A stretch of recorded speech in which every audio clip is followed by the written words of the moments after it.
नाम बदले गए थे, चलिए फेक नाम था जो बता रहे हैं यहाँ पर नासिर साहब, ठीक है उन्होंने सफाई अपनी दे दी कि फेक नाम रखा था, तो एड्रेस तो जैसे बाकी का डॉक्टर रख दिया था, बर्गर रख दिया था, वैसा ही रख लेते। ये भोला और शंकर रखने का ऐसा क्या जरूरी था कि सिर्फ एक सस्ती लोकप्रियता के लिए, जिससे कि इस पे बवाल हो, लोग देखें उस सीरीज को, प्रमोट हो। आचार्य लगातार अनुभव सिन्हा का एग्जांपल इसी प्रकार का रहा है। मैंने आपको भी 4-5 एग्जांपल दिए अनुभव सिन्हा के 4-5 एग्जांपल दिए। वो क्या कर रहे हैं, वो लगातार यही करते रहे हैं। उनको इस प्रकार की पब्लिसिटी करनी होती है और हिंदुओं को बदनाम करना होता है। नासिर साहब हमेशा बैठकर, मैं आज नहीं, नासिर साहब के साथ हमेशा डिबेट की है हम लोगों ने, लेकिन उनको हमेशा एक ही पक्ष का स्वीकार करना है। अरे भैया आप हिंदुस्तान में रहते हो तो हिंदुओं का नाम बदनाम क्यों करो? पाकिस्तानी थे कि नहीं थे वो? अब मैं कह रहा हूं हिंदू मुसलमान भी छोड़ दो, क्या पाकिस्तानी थे कि नहीं थे वो लोग? पाकिस्तान को सपोर्ट करना चाहते हैं। पाकिस्तानी थे कि नहीं, ये बहुत बड़ी बात आपने कही। इसी को लेकर राज कनौजिया जी के पास जा रही हूँ। राज कनौजिया जी, क्या ये एक आदत बन गई है कि हिंदुओं को बार बार टारगेट करो और उसके बाद उनके गुरुओं को लेकर, उनके इष्टों को लेकर कुछ भी दिखा दो और उसके बाद बस फ्री की पब्लिसिटी हो गई, ना पैसा खर्च करना पड़ा, कुछ नहीं करना पड़ा, और उसके बाद ज्यादा बवाल हो तो माफी मांग लेंगे, सफाई दे देंगे, सीन कट कर देंगे, चेंज कर देंगे। ये एक आदत बना लिया है क्या?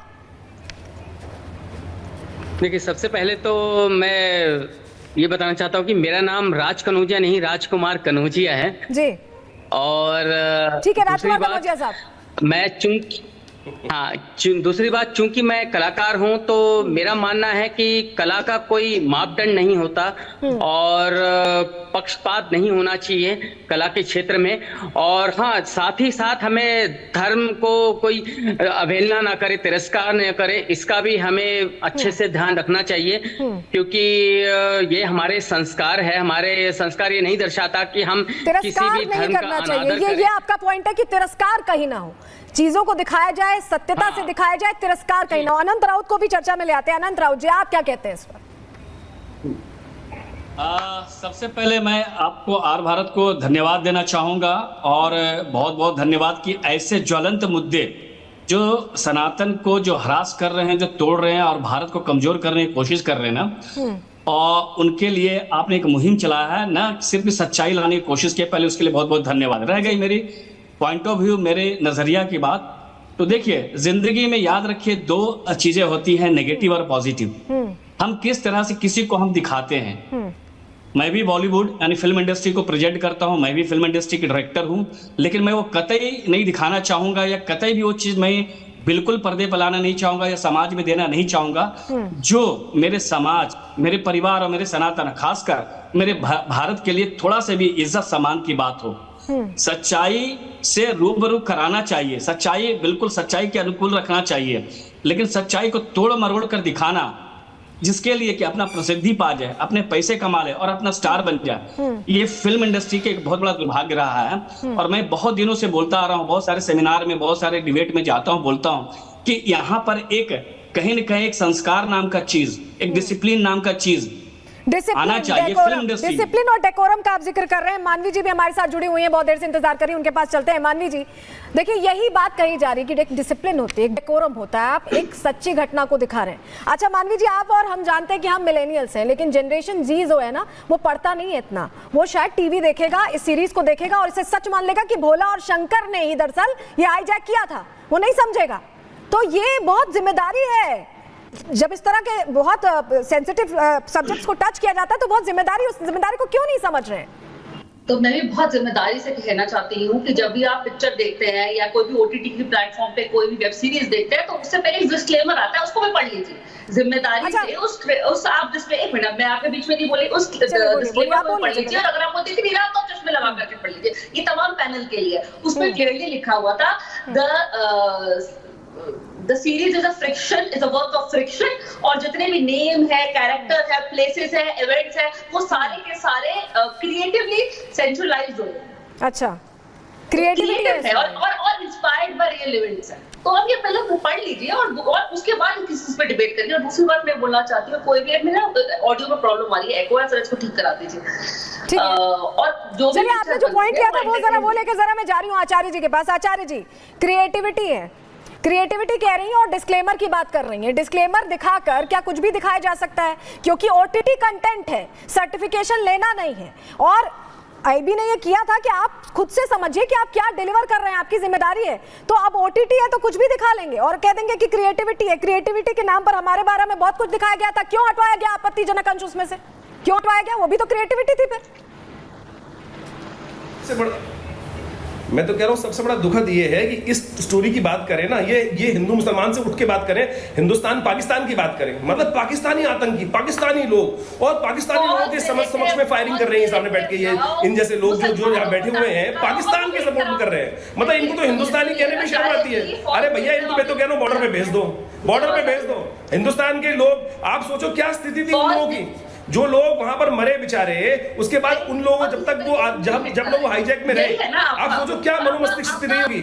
मैंने कई लोगों को उनसे बात करी, उनसे मिलने को मिला, वो आज हवाई जहाज में चढ़ने से डरते हैं। मानवी जी, हवाई जहाज में चढ़ने से डरते हैं, इतनी भयावह स्थिति थी। ऐसे आतंकियों की सपोर्ट में आप बैठ गई हैं, ऐसे पाकिस्तानियों की सपोर्ट में आप बैठ गई हैं कि जो पाकिस्तान में बैठकर पाकिस्तान में बैठे हैं। शर्म आनी चाहिए ऐसे लोगों को। अपने आप को कलाकार कहते हैं, मैं तो कह रहा हूँ जिहादी हैं। ये जिहादी है वास्तविक तौर पर, जिहादी है, जिहादी। इनका स्वरूप बदला हुआ है। मैं तो कहूँ केवल जिहादी स्वरूप में बैठी है यहाँ पर, जिहाद करने के लिए बैठी है और कुछ नहीं है, सिंगल लाइन एजेंडा है, जिहाद करने के लिए बैठी है। देखने के लिए कि आपकी भावनाएं कहाँ हर्ट होए, आप ना उसको पकड़े और आपका टारगेट करें। ठीक है, नासिर साहब को भी ले आते हैं। नासिर साहब, आपसे संपर्क टूट गया था, बीच में बहुत सारी बातें हो गई, डिस्क्लेमर को लेकर बात हो गई, बात ये हो गई कि क्रिएटिविटी है। जरा ये बताइए, ठीक है डिस्क्लेमर है, ओटीटी कंटेंट है, आप समझते हैं ना कि 2.5 घंटे में खत्म नहीं होगा, एक एक एपिसोड में एक एक डिटेल दिखाई जाएगी, धीरे धीरे इंसान देखेगा और समझेगा। जब आपसे कनेक्शन नहीं था तो मैं यही कह रही थी कि जनरेशन जी जो है वो ये देखेगा, वो उसे नहीं पता 1999 में क्या हुआ, किस तरह से यह हाईजैक हुआ, तो वो जब ये देखेगा तो सोचेगा अच्छा शंकर और भोला नहीं किया। तो ये माइंड फ्रेम क्यों, क्या चेंज करने की कोशिश है, ओवरव्यू चेंज करने की कोशिश, एक वाकई जो बहुत ही दुखद घटना थी, जिस तरह की सेंसिटिव घटना थी उसका? नासिर साहब, आपका भाषण थ्रू मैं आप, जी हाँ, मैं इसका जवाब देता हूँ।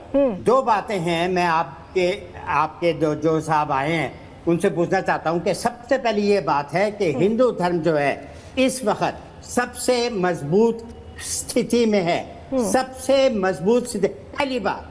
दूसरी बात, नासिर साहब हिंदू मत बात ही नहीं कर रहा है, तो हिंदुस्तान पाकिस्तान की बात हो रही है। एक मिनट, ये मुद्दा एक मिनट आचार्य जी बोल लेने दीजिए, आचार्य जी उसके बाद आएंगे, बात पूरी करने दीजिए आचार्य जी, 2 मिनट, नासिर साहब बात पूरी करिए। इसमें मत बोलिए, जी बोलिए, मत बोलिए। दूसरी बात ये है कि काहे को भारतीय फिल्म डायरेक्टर इस देश के धर्म का सर्वनाश करने पे अड़े हुए हैं। ये मुझे पागलपन लगता है, बेकार की बातें हैं और गलत है। अगर वो कास्टिंग इंचार्ज ने कहा है उनके कोड नेम हिंदू धर्म के आदमियों कहते हैं, तो अब क्या करें? उन्होंने अपनी साजिश की, उन्होंने अपने आदमी आतंकवादी को रामू बुलाया, अपना केशव बुलाया, तो क्या हो गया? ऐसी कौन सी आफत आ गई? हम क्या इतने डरपोक हैं? हम क्या इतने कमजोर है कि हिल गए, हाय हाय ये कर दिया? कुछ नहीं हुआ। ये पर्दे पे देखने की कहानी है, पर्दे पे देखने की कहानी है। घर जाओ, अपने काम में लग जाओ, बीवी की बकवास सुनो, ये सुनो, वो सुनो, गैस के बिल दो, अपना आचार्य जी इनका कहना है कि पर्दे पर, ठीक है नासिर साहब, ठीक है, आपने अपना पॉइंट रख दिया। मैं जरा आचार्य जी के पास आ रही हूँ। आचार्य जी ये बताइए कि ये देखने की कहानी है, देखो और अपने काम में लग जाओ, लेकिन क्या वाकई ऐसा होता है? कहा जाता है कि फिल्में जो होता है वो इंसानों का जो जीवन उसका परिदृश्य पेश करती है, और जब आप कहते हैं कि आप रियलिस्टिक सिनेमा की बात कर रहे हैं, रियलिस्टिक सिनेमा, तो उसमें रियल भी तो होना चाहिए ना? देखिए मैं आपको एग्जांपल दूंगा, रामायण महाभारत बच्चों ने देखी, हमारी जनरेशन जो है, जो 1980 के आसपास पैदा हुई, उनके बाद रामायण महाभारत देखी, और रामायण महाभारत उनके मनोमस्तिष्क में छप गई, चाहे पुस्तक पढ़ी नहीं पढ़ी, इतिहास पढ़ा नहीं पढ़ा किसी ने। इसी प्रकार से जो ये वेब सीरीज फिल्म जो छपती हैं वो लोगों के मनोमस्तिष्क में छप जाती हैं। आपको दिखाने से पहले हर चीज को तथ्यात्मक तौर पर उसका व्यापक परिणाम क्या होगा ये सोच के चलानी चाहिए। कलाकार हैं आप, कलाकार है, कलाकार का मतलब ये नहीं है कि एंटरटेनमेंट के नाम पर आप कुछ भी परोस, ठीक है, एंटरटेनमेंट के नाम पर कुछ भी परोस नहीं सकते, ये बात आप कह रहे हैं। रियलिस्टिक है तो रियलिस्टिक होना चाहिए। हमारे साथ लगातार अनंत जी भी जुड़े हुए हैं। अनंत जी जरा आपके पास आ रही हूं, मैं ये समझना चाहती हूँ, जैसे इसको लेकर तो नासिर साहब का ये कहना है कि हम क्यों सोचे, हम देखें और चल लें, तो फिर केरला स्टोरीज को लेकर भी यही सोचते, हमारे 12 को लेकर भी यही सोचते, और भी पिक्चरें हैं जिनको लेकर यही सोचना चाहिए था और आगे बढ़ जाना चाहिए था, उस पर इतना बवाल क्यों हुआ? एक्चुअली देखिए यहाँ पे क्या है, सबसे बड़ी बात कि सेंसरशिप है फिल्मों में, वेब सीरीज में सेंसरशिप नहीं है, इसलिए बहुत मनमानी हो रहा है। इतनी मनमानी हो रहा है कि सिर्फ अपने प्रसिद्धि पाने के लिए, अपने बैंक बैलेंस बढ़ाने के लिए और सिर्फ अपना बैंक बैलेंस और प्रसिद्धि के लिए कुछ भी अनाप शनाप कर रहे हैं, देश के खिलाफ, सनातन के खिलाफ, हिंदू मुसलमान को लड़ाने के खिलाफ और तथ्य से बिल्कुल भटकाने के खिलाफ। तथ्य इतने सच होते हैं, उसको पब्लिक जानते हैं थोड़ी बहुत, उसको और बरगला देते हैं ये वेब सीरीज। इसलिए इस पर सेंसरशिप होना बहुत जरूरी है। मेरे ख्याल से पिछले साल इसमें कुछ बैठक वगैरह हुई थी, मीटिंग हुई थी, जिसमें कि किया जा रहा था कि इस पे सेंसरशिप लाया जाएगा।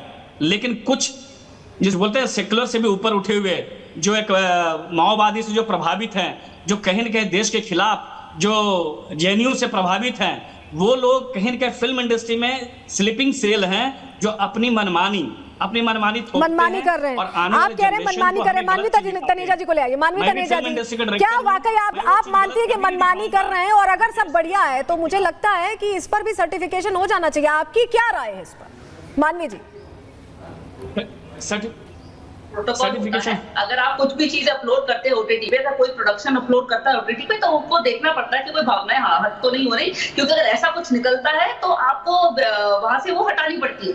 ऐसे कई मूवीज आई हैं जो हटानी पड़ी है और प्रोडक्शन हाउस को वो हटा देते हैं, ओटीटी आपसे पूछता भी नहीं, वो हटा देते हैं। दूसरी बात ये बोलना चाहती हूँ कि आपने भी बोला था फॉल्स नेगेटिव चलाओ, मुसलमान को टारगेट करो। यहाँ मैं बोलूँ मुसलमान को टारगेट करो और मूवी हिट कराओ। केरला स्टोरी आई, कश्मीर फाइल्स आई, आप देखिए कैसे प्रोपेगेंडा के तहत आपने नफरत और अच्छा मानवी जी, केरला स्टोरीज में जो कहानी दिखाई गई थी, क्या वो सच नहीं थी? क्या कश्मीर फाइल्स का जो पूरा विश्लेषण जो किया गया, जो घटना हुई थी, क्या वो सच नहीं थी?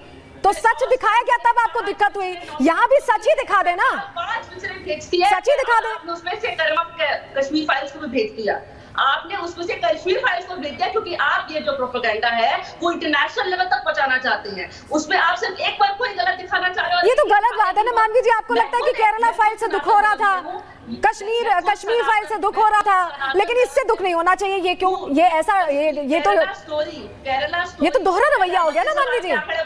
आचार्य जी, ये तो दोहरा रवैया हो गया ना आचार्य जी। आचार्य जी, दोहरा रवैया हो गया ना ये। एक फिल्म के लिए अलग, एक फिल्म के लिए अलग। दोहरा रवैया क्या? मैं कह रहा हूँ ये तो वो काम है कि पैसा कमाने के लिए कुछ भी कर लो, पैसा कमाने के लिए कुछ भी। अरे ऐसा पैसा वास्तविक तौर पे किस काम का कि जिसमें देश का स्वाभिमान आप तिलांजलि देते हैं। मैं तो कहूँगा 9/11 वाली अभी कोई फिल्म बनेगी, अभी 9/11 कसाब के कलावे के ऊपर पता नहीं क्या क्या कहानी बना देंगे ये लोग। अब वो भला हो भगवान का कि जिसमें कसाब जिंदा पकड़ा गया। नहीं तो आज की ये बॉलीवुड के जितने भी डायरेक्टर, फिल्म मानवी जैसे लोग, यहाँ पे नफीस जैसे लोग जो बैठे हुए हैं, ये अभी तक तो कपड़े फाड़ देते हिंदुओं के, जीना मुश्किल कर देते। मैं कह रहा हूँ ऐसे ऐसे लोग हैं कि आने वाले टाइम में ऐसी ऐसी फिल्म बना देंगे